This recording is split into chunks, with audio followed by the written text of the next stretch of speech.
President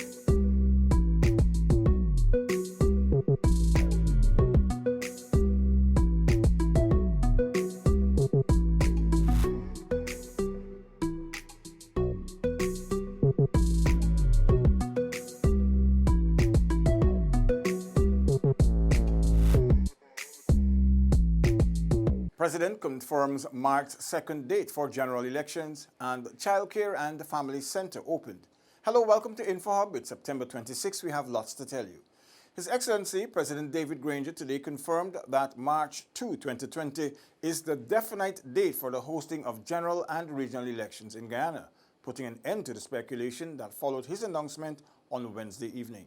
Elections will be held on the 2nd of March. That was the advice I received. I did not want to use perhaps more definitive terms because I expected that in accordance with the Constitution we should have to go to Parliament. If the opposition doesn't go to Parliament, well, we will abide by what I said last night. The election will be held on the 2nd of March. That's as definitive as I can get. The head of state said information on the date was considered by both the members of his cabinet and the Guyana Elections Commission. He also expressed his satisfaction with GECOM's extended claims and objections period.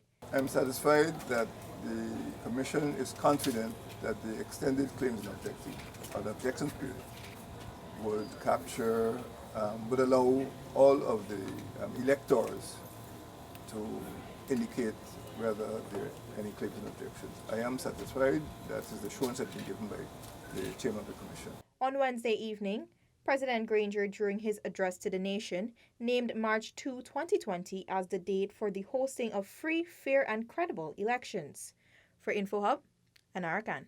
The head of state has once again underscored his commitment to creating an education nation today as the Cyril Potter College of Education received a $50 million science lab upgrade with support from the Chinese government. The massive upgrade is expected to produce high-performing trained teachers, which will significantly boost student outcomes, a priority of the coalition government. Delivering remarks at today's handing over ceremony was His Excellency President David Granger, who continually champions education as the best course for Guyana's development. I believe in teachers' training.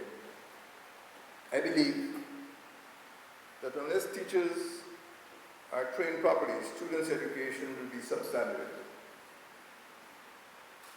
The quality of education in any society is related directly to the quality of its teachers. We will continue to work to provide teachers with the tools that they need to deliver education efficiently. Education Minister Dr. Nicolette Henry explained that this advanced laboratory will bolster teachers' training and better equip teachers to perform in 21st century classrooms. I have no doubt that equipment, consumables, and reagents acquired through this grant will enhance the science capabilities of this teachers' training college to more effectively discharge its mandate. If we intend to develop, we have to start with education. Ambassador of the People's Republic of China to Guyana, Shui Jiansheng, said that this project is years in the making and that the Chinese government is excited to partner with Guyana to invest in educational advancement. The most important foundation for Guyana is education. China will continue its assistance and support within the capacity for Guyana's development and stands ready to work with Guyana to upgrade our relation to a new level. This massive investment into the lives of teachers is a direct investment into the education sector, ensuring a good life for all. Since 2015, teachers have received robust increases in allowances and salaries, and over 9,000 laptops have been provided to teachers nationwide. Natisha Isaacs for InfoHub. A $220 million child care and family center located at Plum Park, Sophia, was officially opened today. Details in this report. Officially opening the center, President David Granger declared that every child in Guyana is entitled to enjoy their childhood, noting that the country's constitution provides for the protection of all. The facility is the brainchild of the Ministry of Social Protection and has been dubbed a safe haven for vulnerable and at-risk children and their families. We are making progress in ensuring a better future for our children. We are strengthening childcare and protection. We are working to reunite families. We must continue on this path. We must continue to move forward in the years ahead. The spanking new facility is a huge achievement for the Ministry of Social Protection. Subject Minister the Honorable Amna Ali explained that the 24-hour service center has the capacity to hold some 80 children. It also has 8 self-contained apartments for families who may need temporary shelter. Minister Ali said Guyana's constitution outlines the protection of its children. She reminded that children should be with their families, therefore the facility should only serve as a temporary stay. Many children are being brought up away from their families because of poverty, not because they are unloved or unwanted. At the ministry, we believe children grow best in families, and so we fight every day to help families go from barely surviving to thriving. Reporting for InfoHub, Alexis Rodney. Prime Minister, the Honorable Moses Nagamutu, during an interview on VOG's Insight, emphasized that the coalition government continues to be the government for all of the people of Guyana. This government is alive and is well. The government is strong, sturdy, and energetic. The government continues to be the government of all the people of Guyana. Its legitimacy derives from the people who voted it into office. Prime Minister Nagamutu also explained the process whereby credible regional and general elections can be held. We have an unusual situation in Guyana. There having been a no confidence motion, the Constitution kicks in. The Constitution says that after the successful passage of a no confidence motion, elections shall be held within 90 days. Or at a later period, any longer period, that is beyond 90 days, as the Parliament shall decide by a 2/3 majority. The Prime Minister further clarified that after such time that the Assembly agrees that elections could be held, the President then would issue a proclamation naming that date for the holding of elections. So this is a process that you must understand step by step and not fall under any misapprehension that the government is not observing those steps. All Guyanese now know that you have the word of the President, that the earliest date within which an election should be held is March the 2nd, 2020. We have provided a leadership that produces calm and stability in the country, and we want to maintain that calm and stability and to ensure as a democracy that the world has come to respect, that we can have new elections. For InfoHub, Anara Khan. Still to come, Guyana and Qatar signed airline agreement, and Guyana-Suriname ferry service up and running. Are you ready to embark on a truly epic adventure to an undiscovered corner of South America, where some of the most spectacular natural attractions are unveiled within a beautifully diverse landscape? From the wetlands and savannas to the ancient mountains, magnificent waterways and lush enriching rainforest would provide a vast playground for some of the most exotic and breathtaking creatures on the planet, including many of the world's giant species.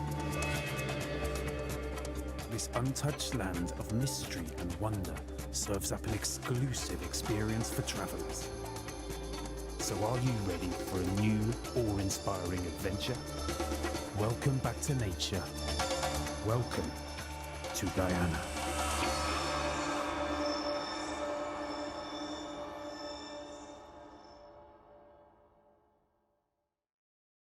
Thanks for staying with us. An agreement was signed by the Civil Aviation Authority of Guyana and Qatar that will see that country's airways beginning passenger and cargo flights to Guyana. A report from Qatar's The Peninsula this morning stated that the agreement was signed in that country by the Director General of the Guyana Civil Aviation Authority, Colonel Retired Egbert Field, and the Chairman of Qatar's Civil Aviation Authority, Abdullah bin Nasser Turki Al Subay. The arrangement will allow Qatar's national carrier, Qatar Airways, to operate any number of passenger and cargo flights, as well as cooperation between the carriers concerned. It also permits Qatar Airways to have an operations center in Guyana to fly to any country in the region and other regions internationally. The Ghana-Suriname ferry service is sailing again. InfoHub's Shaquille Bourne was at Molson Creek for the MB Sandaka's maiden voyage on that route. After nearly 4 months of the Kanawaima ferry being out of operation due to much needed repairs, the MB Sandaka that formerly transported residents between Parika and Legwan will now transport passengers between Molson Creek and Paramaribo. Some of the passengers that departed for Suriname shared their excitement with the resumption of the ferry service. I feel proud that the vessel is back again because it was more harassing with a little boat. At the end of the day, the ferry is much more better. I find it is good for the people, so that they could get something in the meantime that is repairing. So I think it's good for the people, for both sides, for Guyana and Suriname, so that they could cross with no fear. Providing an overview of the operations, Deputy Superintendent within Kanawaima Ferry Incorporated, Dane Harry, categorized today's reopening of the ferry as good. We have had 120 passengers and 5 vehicles. And so we are off to a very bright start. On the vessel's return from Suriname, we caught up with the first 2 passengers that arrived in Guyana to gather their thoughts on the ferry service. I'm comfortable and more safe, I'm satisfied with, with what the government did, It eased a lot of people. To be honest, if this wasn't working, I would have got to go to the back track. MB Sandaka's operation between Region 6 and Suriname follows an announcement by Minister of Public Infrastructure David Patterson on Monday after meetings with a Surinamese governmental delegation. On October 16th, the Kanawaima ferry will be back in operation. Reported from the ferry crossing in Molson Creek with videographer Tage Baldridge Mahan, Shaquille Bourne, for InfoHub. Still on the waterways, as World Maritime Day 2019 was observed today, the government assures women in the sector that it will continue steps to empower all females. World Maritime Day 2019 is being observed under the theme Empowering Women in the Maritime Community. As such, government has reiterated its position on the empowerment of women, regardless of which sector capacity they serve in. According to Minister of Public Infrastructure David Patterson, with only 2% of seafarers and 1/3 of offshore-based operators being women in Guyana, a lot more needs to be done to ensure equal participation in this field. It is obvious that there are challenges facing women in the sector, such as institutional barriers and cultural stigma. But to this end, over time, this government has taken some positive steps. We have taken and will continue to take positive steps to empower women in this particular sector. Minister Patterson says government is proud of the Guyanese women who have led in the field thus far. We have over the years, through MARAD and Transport and Harbours, enabled several of our very goodly, deserving ladies and women to have furthered their education in various sectors of maritime administration. Today also marked the launch of the Women in Maritime Association of the Caribbean, Guyana chapter. Felicia Valenzuela, InfoHub. Here's a reminder to check our Facebook and Instagram pages as we bring you more stories covering the observances of Indigenous Heritage Month and Education Month. That's all for today. Connect with us on WhatsApp, Facebook, and YouTube. Much more news is on our website, dpi.gov.gy, and pop over to Instagram for the latest photo updates at DPI Guyana. Your Bridge and Weather reports are up next. Goodbye for now.